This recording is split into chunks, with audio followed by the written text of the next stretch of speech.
1957년 한 여성은 결혼식 날 체중이 118파운드였습니다. 30년 후에도 그녀의 체중은 118파운드였습니다. 그녀는 단 한 번도 칼로리를 계산한 적이 없었고 체육관에 발을 들여놓은 적도 없었습니다. 그녀는 20세기 중반 미국의 모든 여성이 아무 생각 없이도 날씬함을 유지할 수 있게 해준 25가지 규칙을 따랐습니다.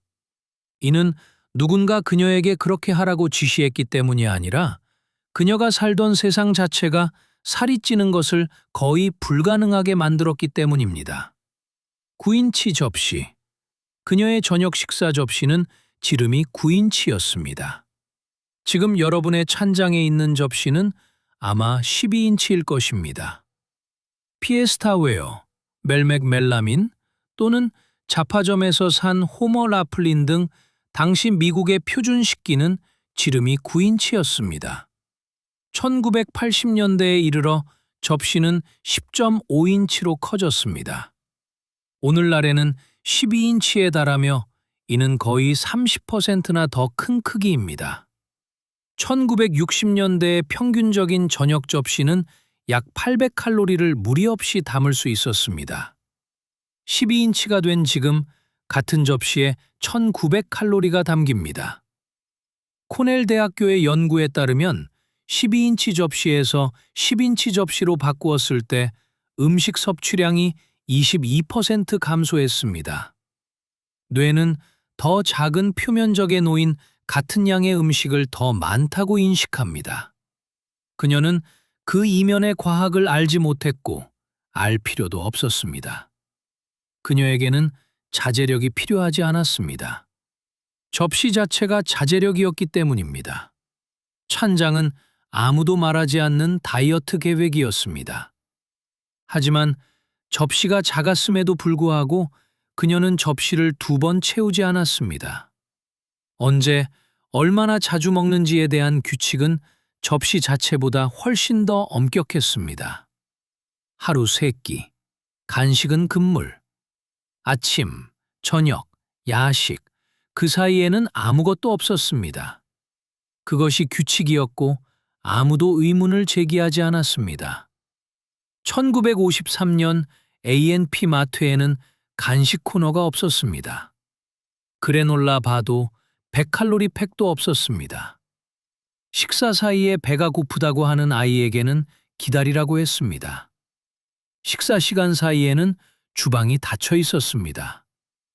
유일한 예외는 물 한 잔이나 조리대 위 그릇에 담긴 사과 한 알 정도였습니다. 문화적 개념으로서의 간식은 1970년대와 80년대가 되어서야 존재했습니다. 위장은 기다리는 법을 배웠습니다. 몸은 적응했습니다. 식사 사이의 배고픔은 비상사태가 아니라 그저 평범한 일상이었습니다. 그녀는 식욕을 일정에 맞췄습니다. 하지만 매 끼니 그녀가 덜 먹도록 돕는 또 다른 무언가가 있었고 그녀는 그것을 드레스 안에 입고 있었습니다. 거들. 미국의 모든 여성은 흉곽에서 허벅지까지 이어지는 탄성 소재와 뼈대로 만들어진 보정 속옷, 즉 거들이나 코르슬릿을 입었습니다. 그것은 그녀가 아침에 일어나 가장 먼저 입는 옷이었습니다. 플레이텍스, 메이든폼, 워너스 시어스 로벅에서 2.95달러였습니다. 엉덩이에 닿는 탄성 밴드의 튕김, 떨어진 포크를 줍기 위해 몸을 굽힐 때의 특유의 수고로움. 거들을 입으면 위가 팽창할 공간이 없었기 때문에 물리적으로 과식할 수가 없었습니다. 2번째 접시를 먹는다는 것은 진정한 불편함을 의미했습니다. 이 옷은 식욕을 물리적으로 통제하는 조절기 역할을 했습니다. 어떤 여성도 그것을 다이어트 도구라고 부르지 않았지만 실제로는 그랬습니다.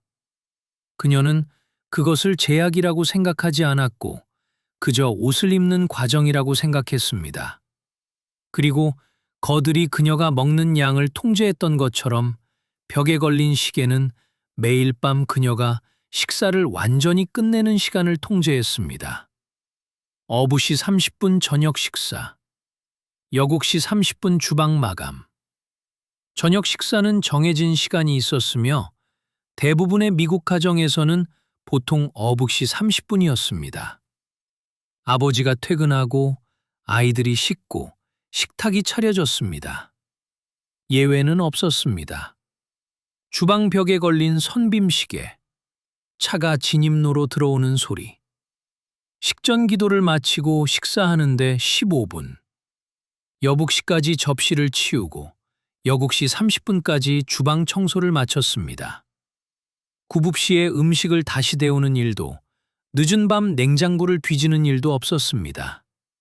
주방은 운영 시간이 있는 공간이었습니다. 문을 열고 문을 닫았으며 몸은 그 일정을 배웠습니다.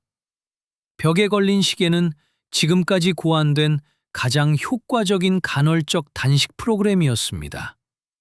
아무도 그것에 이름을 붙이지 않았고 그럴 필요도 없었습니다.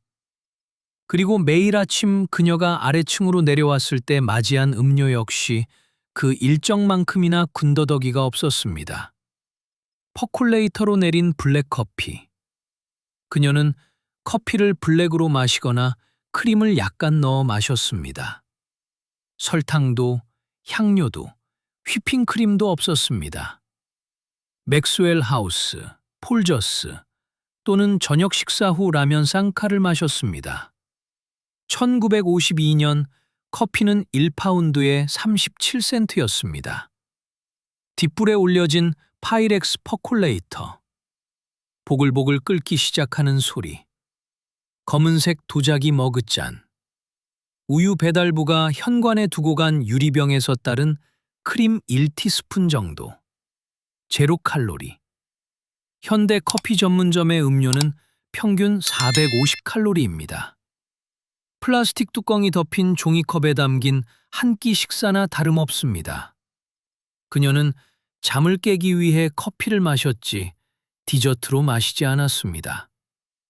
5가지 규칙을 살펴보면 이들의 공통점을 알 수 있습니다. 그중 어느 것도 의지력을 요구하지 않았습니다. 결단이 필요한 것도 없었습니다. 접시는 작았습니다. 식사 시간은 정해져 있었습니다. 거들은 조였습니다. 커피는 블랙이었습니다. 주방은 여북시 30분에 닫혔습니다. 이것들은 선택이 아니라 조건이었습니다. 그녀가 살아가는 세상이 자동으로 규율을 강제했습니다. 그녀는 유혹에 저항하지 않았습니다.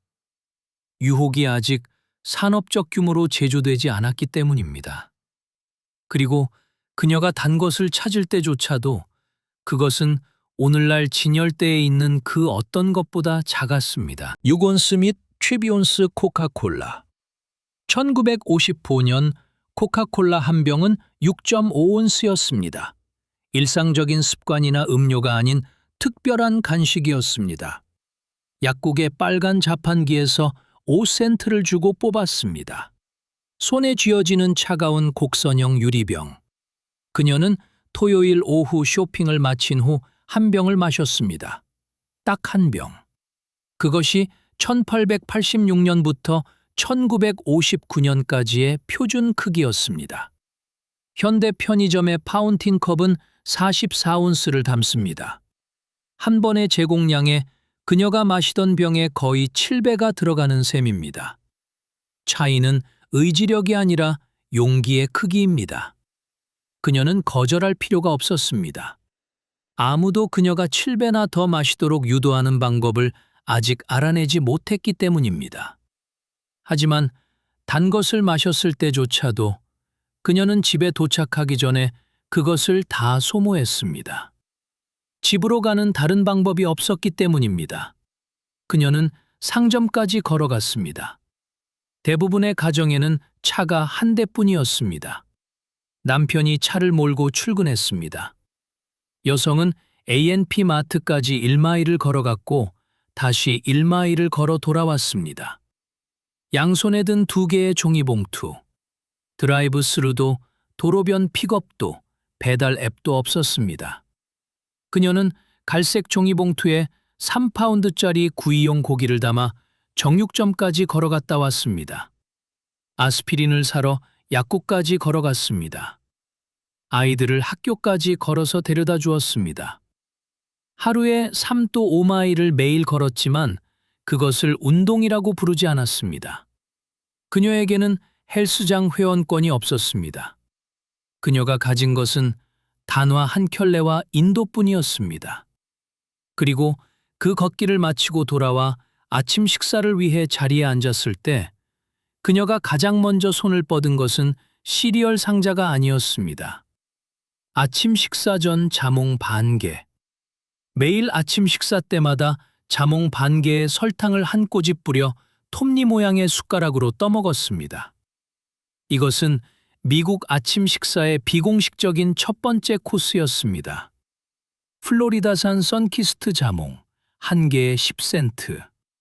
1930년대 할리우드의 18일 다이어트가 이 아이디어를 심어주었고 그것은 결코 사라지지 않았습니다. 아침 10버시, 그 신맛은 입술을 오므리게 만들었습니다. 끝이 뾰족한 톱니 모양의 자몽 숟가락은 은식기처럼 대물림되었습니다. 과일에 사는 소화를 늦췄고 섬유질은 달걀이 나오기 전에 위를 채웠습니다. 현대의 연구들은 식사 전에 자몽 반 개를 먹는 것이 측정 가능한 체중 감소와 관련이 있음을 확인했습니다. 그녀에게는 연구 결과가 필요하지 않았습니다. 그녀에게는 숟가락이 있었습니다. 과학은 60년이 지나서야 그녀를 따라잡았습니다.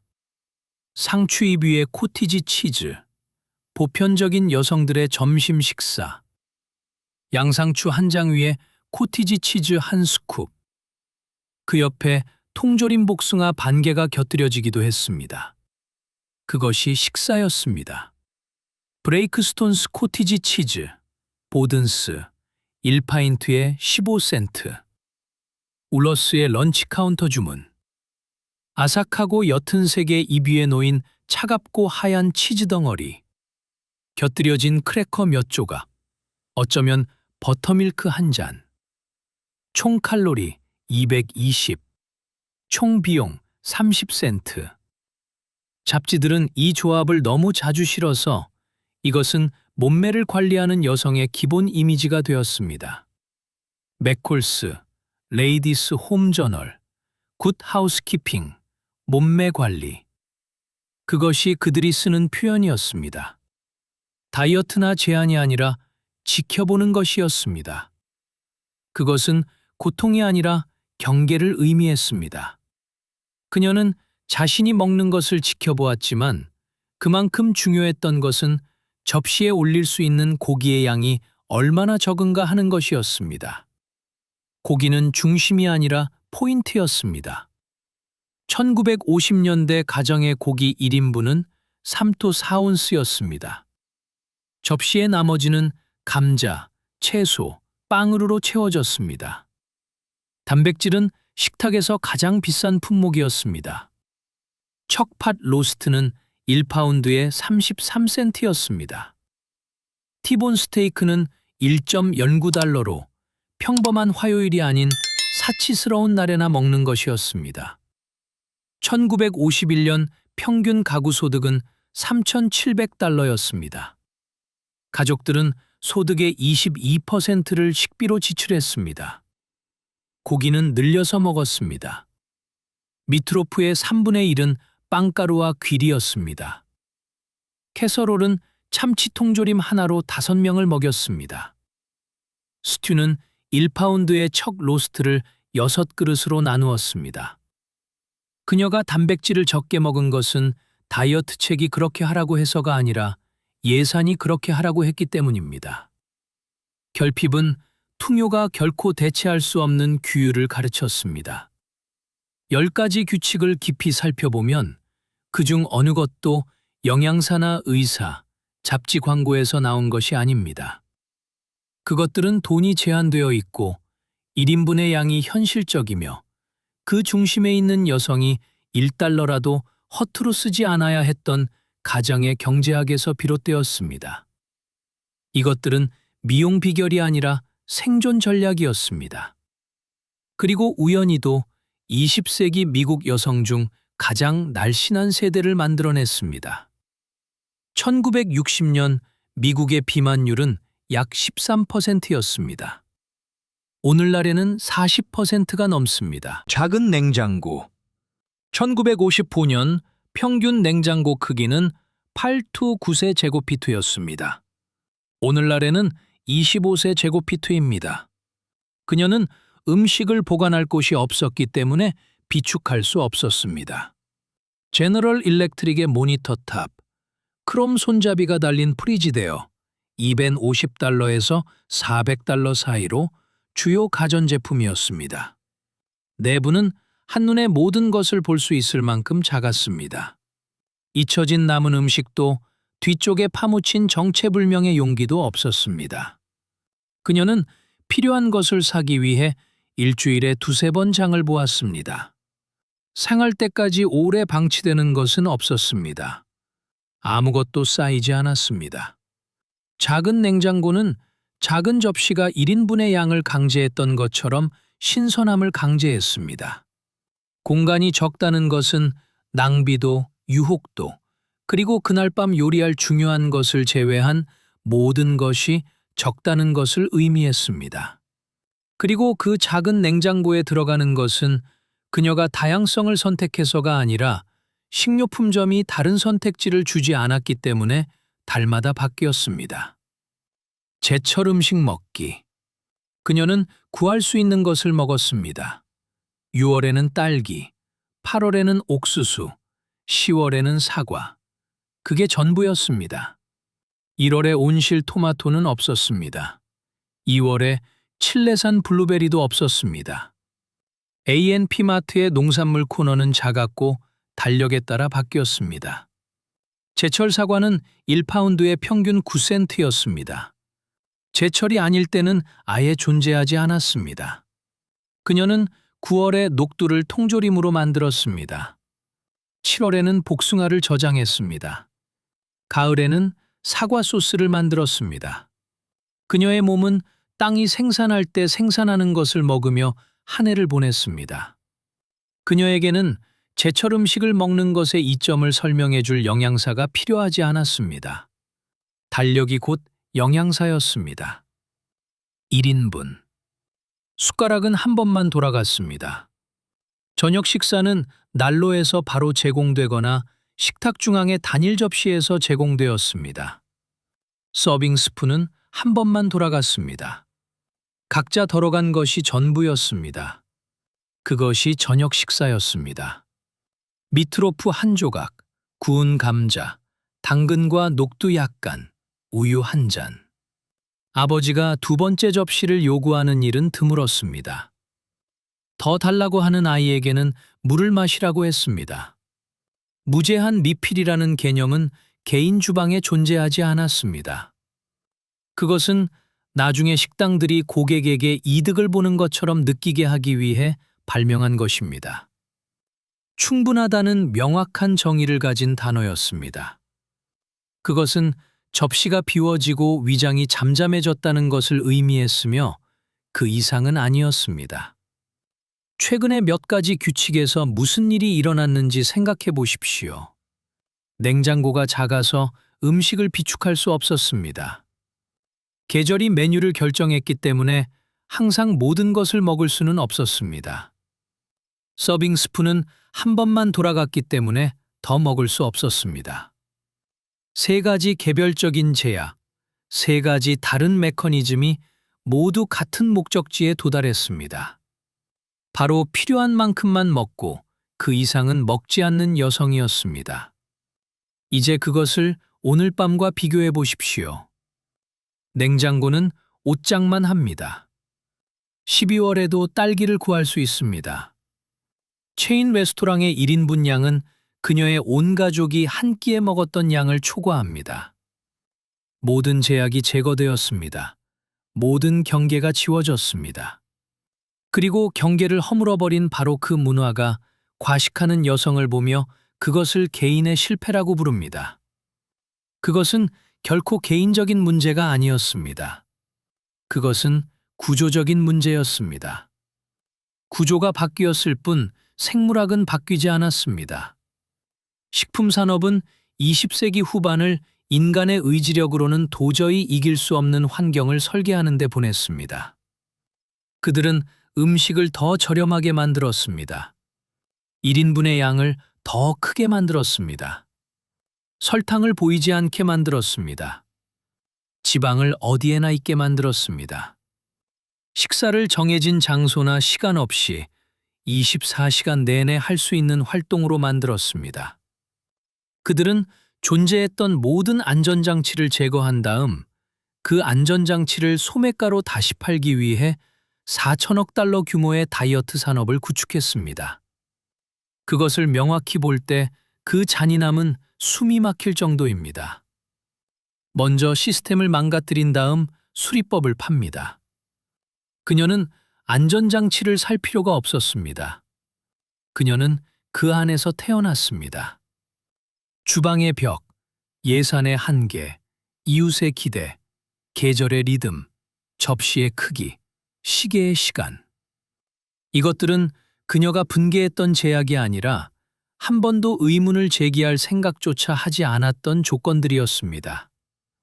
그리고 그 조건들 속에서 그녀는 세상 자체가 칼로리를 계산해 주던 시절에는 존재할 필요도 없었던 약물, 주사, 식사 대용 쉐이크, 칼로리 계산 앱을 통해 현대 의학계가 수십억 달러를 들여 여성들이 달성하도록 돕고자 하는 체중을 유지했습니다. 남은 규칙들은 더 작고 조용하지만 결코 덜 강력하지 않습니다. 그리고 접시가 비워졌을 때 다음에 나오는 것은 손바닥에 쥘 수 있을 만큼 작았습니다. 디저트는 덩어리가 아니라 얇은 조각이었습니다. 디저트는 코스가 아니라 마침표였습니다. 얇은 파이 한 조각, 쿠키 한 개, 통조림 배 반 개. 그리고 그것은 보상이었습니다. 9인치 파이를 8조각으로 잘랐습니다. 6조각도 4조각도 아닌 8조각이었습니다. 각 조각은 남자의 손만큼 좁았습니다. 진짜 크림을 손으로 휘저어 만든 휘핑크림 1큰술, 은화 크기만한 슈가 쿠키, 5센트짜리 딕시컵 아이스크림. 디저트로 식사가 끝났습니다. 그 후에는 아무것도 없었습니다. 두 번째 접시도 없었습니다. 텔레비전을 보며 밤 10시에 먹는 아이스크림 한 그릇도 없었습니다. 달콤함은 의미를 가질 만큼 충분히 드물었습니다. 그것이 달콤함의 힘이었습니다. 하지만 그녀가 저녁 식사 때 섭취한 칼로리는 방정식의 절반에 불과했습니다. 나머지 절반은 그녀가 자리에 앉기도 전에 연소되었습니다. 집안일 운동. 1955년 가정을 꾸리는 육체 노동은 현대의 헬스장 세션보다 더 많은 칼로리를 소모했습니다. 그녀는 운동을 한 것이 아니라 일을 했습니다. 수동 크랭크 짤순이로 젖은 빨래를 짜서 빨랫줄에 널기, 뒷마당에서 철사 털이개로 카펫 털기, 멧돼지 털 브러쉬를 들고 손과 무릎을 바닥에 댄 채 주방 바닥 문지르기, 10분 동안 빵 반죽 치대기, 젖은 시트가 담긴 바구니를 들고 지하실 계단 오르기, 7파운드짜리 스팀 다리미로 2시간 동안 다림질하기. 1950년대 주부는 육체 노동만으로 하루에 1,500에서 2,500 칼로리를 소모했습니다. 식기세척기, 건조기, 로봇 청소기가 있는 현대의 동등한 노동은 800 칼로리 미만입니다. 그녀는 단 한 번도 그것을 운동이라고 부르지 않았습니다. 그녀는 그것을 월요일이라고 불렀습니다. 이 목록의 절반쯤 오면 무언가가 명확해집니다. 이 규칙들은 여성에게 덜 먹으라고 요구하지 않았습니다. 덜 먹는 것이 자연스러운 결과가 되는 세상을 만들었습니다. 작은 접시, 작은 냉장고, 작은 코카콜라, 1인분. 새벽부터 해질녘까지 움직이는 몸. 시스템이 곧 다이어트였습니다. 구조가 곧 규율이었습니다. 오늘날 미국에서 가장 빠르게 성장하는 처방약 범주는 식욕 억제제입니다. 70년 전에는 일상생활의 구조가 그것을 무료로 해주었습니다. 그것을 대체한 것은 진보가 아니었습니다. 그것을 대체한 것은 인간이 필요한 것보다 더 많이 소비하도록 설계되고 조작된 환경이었으며 그 다음에는 그 해결책을 파는 것이었습니다. 식사 예절이 곧 식사량 조절이었습니다. 그녀는 입을 다물고 씹었습니다. 한 입 먹을 때마다 포크를 내려놓았습니다. 입에 음식을 넣고 말하지 않았습니다. 빨리 먹지 않았습니다. 무릎 위에는 리넨 냅킨을 올렸습니다. 한 입 먹고 다음 입을 먹기 전에는 포크를 접시 위에 가로로 놓았습니다. 팔꿈치는 식탁에서 뗐습니다. 아이들은 식사 도중에 교정을 받았습니다. 가족의 저녁 식사는 20초, 30분 동안 지속되었으며 이는 접시가 비워지기 전에 위가 포만감 신호를 보내기에 충분한 시간이었습니다. 현대 미국인은 11분 만에 식사를 마칩니다. 뇌가 포만감을 인식하는 데는 20분이 걸립니다. 그녀가 천천히 먹은 이유는 어머니가 다르게 먹는 것을 허락하지 않았기 때문입니다. 예절은 허영심이 아니었습니다. 예절은 몸을 정직하게 유지하는 속도였습니다. 그리고 만약 무언가 잘못되더라도 그녀는 그것이 문제가 되기 전인 다음 날 아침에 바로잡았습니다. 아침 체중 측정. 그녀는 매일 아침 식사 전에 욕실 체중계에 올라갔습니다. 연례 건강검진을 기다리지 않았습니다. 짐작하지 않고 정확히 알았습니다. 둥근 다이얼이 있는 디텍토 욕실 체중계. 철물점에서 3.95달러에 산 슬라이딩 무게추가 있는 헬스오미터. 발밑에 차가운 도자기 타일. 바늘이 멈추는 순간. 수요일에 2파운드가 늘어난 것을 발견하면 금요일까지 바로잡았습니다. 극단적인 다이어트도 프로그램도 없었고 그저 이틀 밤 동안 저녁 식사량을 줄이는 것뿐이었습니다. 피드백 루프는 매일 이루어졌습니다. 교정은 즉각적이었습니다. 그녀는 2파운드가 5파운드가 되도록 내버려 두지 않았기 때문에 5파운드가 10파운드가 되는 일도 없었습니다. 체중계는 적이 아니라 조기 경보 시스템이었습니다. 그녀는 날씨를 확인하듯 체중계를 확인했습니다. 매일 아침 아무런 호들갑 없이 상식적으로 궤도도를 수정했고 때로는 누가 시작했는지 아무도 기억하지 못하는 아주 오래된 민간요법을 사용하기도 했습니다. 식전 사과 식초. 저녁 식사 전 따뜻한 물 한 잔에 사과 식초 1큰술을 타서 조금씩 마셨습니다. 할머니들은 그것을 강장제라고 불렀습니다. 과학은 이제 그것을 혈당 조절제라고 부릅니다. 하인즈 사과 식초, 한 병에 23센트. 목구멍 뒤쪽을 강타하는 시큼한 냄새. 살짝 찡그려지는 얼굴과 그것을 넘기기 위해 마시는 물 한 잔. 현대의 연구들은 식전 식초가 혈당 스파이크를 줄이고 포만감을 증가시킨다는 것을 확인했습니다. 그녀는 그 메커니즘을 알지 못했지만 그것이 효과가 있다는 것은 알았습니다. 그녀의 어머니도 그렇게 했습니다. 어머니의 어머니도 그렇게 했습니다. 작년에 사과 식초는 누군가 방금 발명한 것처럼 소셜미디어에서 입소문을 탔습니다. 수백만 명의 젊은 여성들이 메이슨자의 식초를 마시는 자신의 모습을 촬영했습니다. 그들은 70년 전에 자신들의 할머니들이 이 일을 하고 있었다는 사실을 전혀 몰랐습니다. 그녀가 옳았음을 증명하는 연구 논문은 2004년에 발표되었습니다. 그때 그녀는 이미 세상을 떠난 지 12년이 지난 후였습니다. 그녀는 지방도 두려워하지 않았습니다. 그녀가 두려워한 것은 낭비였습니다.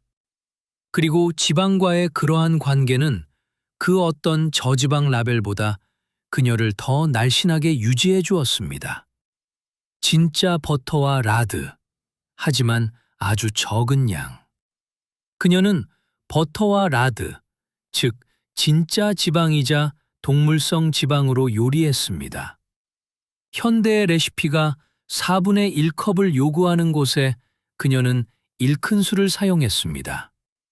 1950년대 버터는 1파운드에 약 73센트였습니다. 오늘날의 가치로는 8달러가 넘습니다. 라드는 정육점에서 챙겨든 돼지 지방을 집에서 녹여 만들었습니다. 프라이팬에 녹인 엄지손가락 손톱만한 버터 한 덩어리. 라드 1큰술로 5식구를 위한 감자를 튀겼습니다. 지방은 비쌌기 때문에 낭비하지 않았습니다. 그녀는 진짜 지방을 먹고도 날씬함을 유지했는데 그 이유는 그것을 많이 먹을 여유가 없었기 때문입니다. 저지방 혁명은 버터를 값싼 마가린과 식물성 기름으로 대체했고 비용 장벽을 없애버렸습니다. 지방은 저렴해졌고 저렴한 지방은 어디에나 있게 되었습니다. 그녀는 정직한 양의 진짜 재료를 사용했습니다. 식품 산업은 무제한의 가짜 재료를 사용했고 그녀는 접시의 나머지를 무게가 거의 나가지 않고 비용은 훨씬 덜 드는 무언가로 채웠습니다. 모든 것에 들어간 젤라틴, 녹스 무향 젤라틴과 젤로는 샐러드, 디저트, 메인 요리 등 모든 식사에 등장했습니다. 젤라틴은 20세기 중반 미국에 보이지 않는 다이어트 식품이었습니다. 빨간 상자에 든든 녹스 젤라틴, 한 팩에 10센트, 젤로는 11센트, 잘게 썬 당근과 샐러리가 들어간 라임 젤로틀, 교회 저녁 식사에 토마토 아스픽, 디저트로 나오는 통조림 배 반 개를 곁들인 레몬 젤라틴. 젤라틴은 칼로리가 거의 없는 순수 단백질입니다. 위를 채워줍니다. 모양을 유지합니다. 비용이 거의 들지 않습니다. 그녀는 일주일에 3번 젤라틴을 내놓았고 다른 모든 사람들도 똑같이 하고 있었기 때문에 아무도 의문을 제기하지 않았습니다. 미국 여성의 한 세대 전체가 젤라틴 틀로 날씬함을 유지하면서도 단 한 번도 그것을 단백질 보충제라고 부르지 않았습니다. 아무도 말하지 않지만 이 규칙들을 관통하는 또 다른 무언가가 있습니다. 거의 모든 규칙이 그녀가 난로 앞, 식탁 앞, 체중계 앞에 존재할 것을 요구했습니다. 그녀의 음식에 관한 모든 것이 의식을 요구했기 때문에 그녀는 무의식적으로 먹을 수 없었습니다. 자몽은 잘라야 했습니다. 식초는 따라야 했습니다. 저녁 식사는 요리해야 했습니다. 접시는 차려야 했습니다. 먹는 모든 행위 앞에는 준비하는 행위가 선행되었습니다. 그리고 준비는 충동의 반대입니다. 현대의 식품 환경은 준비 과정을 완전히 없애도록 구축되었습니다. 그것은 편리함이 아니라 함정입니다. 설탕은 상자에 숨겨져 있지 않고 통에서 계량되었습니다. 그녀는 조리대 위 도미노 설탕통에서 계량 스푼으로 직접 설탕을 넣었기 때문에 매 끼니 들어가는 설탕의 양을 정확히 통제했습니다.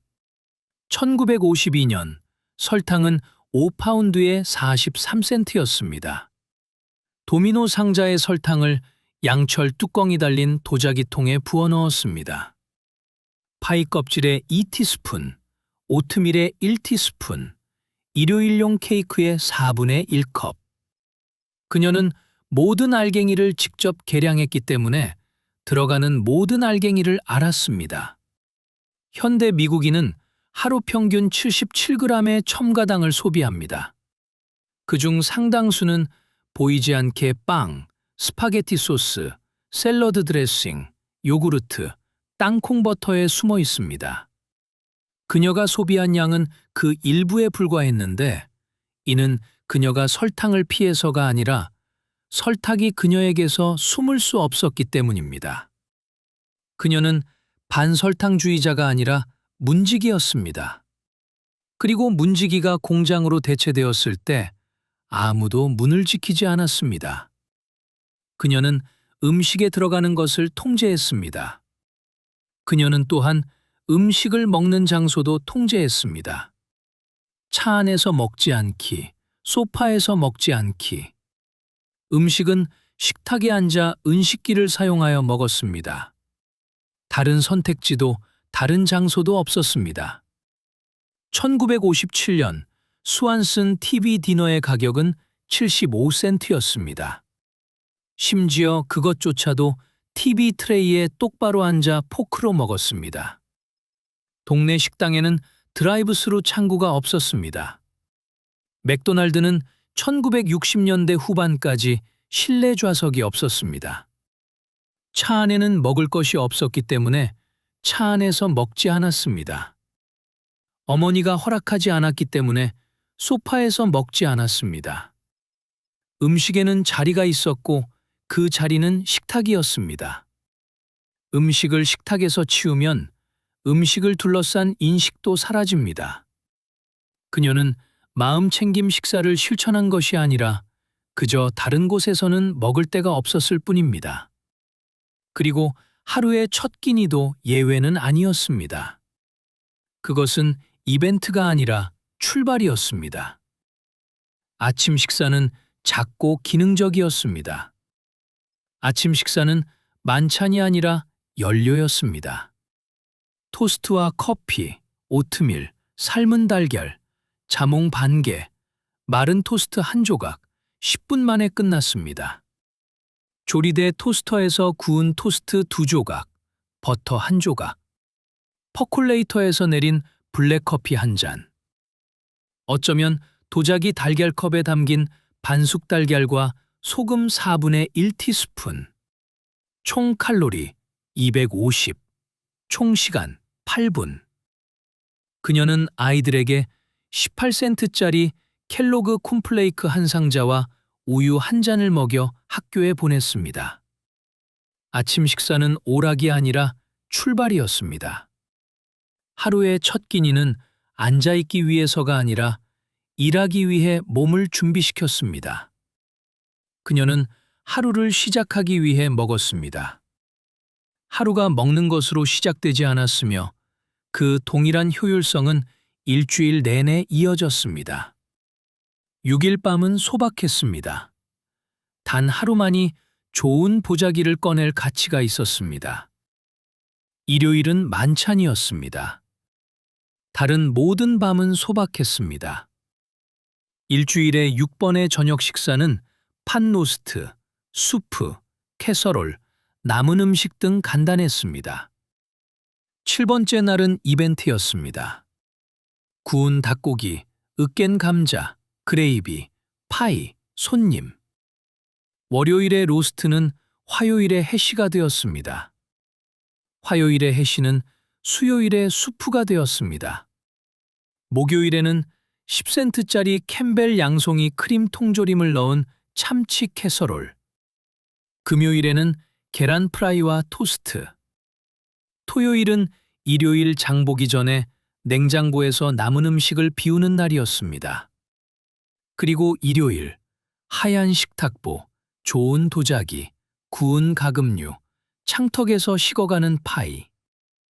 7번 중 한 번의 성대한 식사. 그것이 비율이었습니다. 오늘날에는 모든 식사가 일요일처럼 느껴져야 한다는 기대가 있습니다. 만찬은 드물었기 때문에 의미가 있었습니다. 풍요로움이 기본값이 되면 힘을 잃습니다. 하지만 일요일이든 수요일이든 그 모든 식사에는 한 가지 공통점이 있었습니다. 바로 같은 여성이 자신의 두 손으로 무에서 유를 창조해냈다는 것입니다. 그녀는 모든 식사를 처음부터 직접 요리했습니다. 모든 아침, 모든 점심, 모든 저녁 식사를 자신의 주방에서 날것의 재료로 직접 손으로 요리했습니다. 다른 대안은 없었습니다. 지름길도 없었습니다. 배달을 시킬 전화기도 없었습니다. 그녀는 하루 3번 스토브 앞에 서서 요리했습니다. 밀가루통, 무쇠 프라이팬, 집 뒤의 텃밭, 손으로 직접 깍둑 썰기한 양파, 과도로 껍질을 벗긴 감자, 통째로 사서 주방 조리대에서 손질한 닭, 밀가루를 뿌린 도마 위에서 밀어 만든 파이 크러스트. 그녀는 자신의 손으로 직접 넣었기 때문에 모든 요리에 들어간 모든 재료를 알고 있었습니다. 포장지가 없었기 때문에 읽어야 할 성분표도 없었습니다. 발음조차 할 수 없는 방부제도, 숨겨진 설탕도, 안정제도, 유화제도 없었습니다. 오직 밀가루, 소금, 버터, 계란, 고기, 채소, 물, 그리고 시간뿐이었습니다. 이것이 다른 24가지 규칙을 가능하게 만든 규칙입니다. 작은 접시가 의미 있었던 이유는 그녀가 직접 그 접시를 채웠기 때문입니다. 세끼 식사가 중요했던 이유는 그녀가 각각의 식사를 직접 만들었기 때문입니다. 설탕이 계량된 이유는 그녀가 직접 숟가락을 들고 있었기 때문입니다. 이 한 가지 규칙을 없애고 그 자리에 상자나 봉지 혹은 드라이브스루 창구를 놓는다면 이 목록에 있는 다른 모든 규칙은 무너지고 맙니다. 그녀는 다이어트 식단을 따른 것이 아니라 주방을 책임졌습니다. 그리고 주방은 그녀의 평생 동안 매일 그녀를 정직하게 만들었습니다. 오늘날 평균적인 미국 여성은 음식을 준비하는데 하루 12분을 소비합니다. 그녀의 할머니는 3시간을 썼습니다. 하지만 가장 중요한 것은 시간이 아닙니다.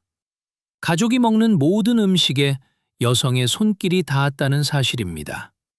손과 접시, 그리고 몸 사이의 그 연결고리야말로 아무도 이름 붙일 필요가 없었던 식단이었습니다. 25가지 규칙, 그중 단 하나도 앱이나 구독, 영양제 혹은 의사의 허락을 필요로 하지 않았습니다. 지금 이 순간 어딘가에서 한 여성이 스토브 앞에 서 있습니다. 조리대 위에는 밀가루가 있습니다. 프라이팬은 달궈져 있습니다. 그리고 양파가 부드러워지고 주방이 진짜 음식의 냄새로 채워지는 20분 동안 그녀는 이 목록에 있는 규칙의 이름을 단 하나도 알지 못한 채 모든 규칙을 따르고 있습니다. 이 이야기가 과거의 소박한 습관을 바라보는 여러분의 시각을 바꾸었다면 채널을 구독하고 좋아요를 눌러주세요. 우리는 그들이 묻으려 했던 역사를 파헤치고 있습니다. 더 건강한 미래를 위한 씨앗을 심어봅시다. 다음 지혜의 보물이 곧 열릴 것입니다.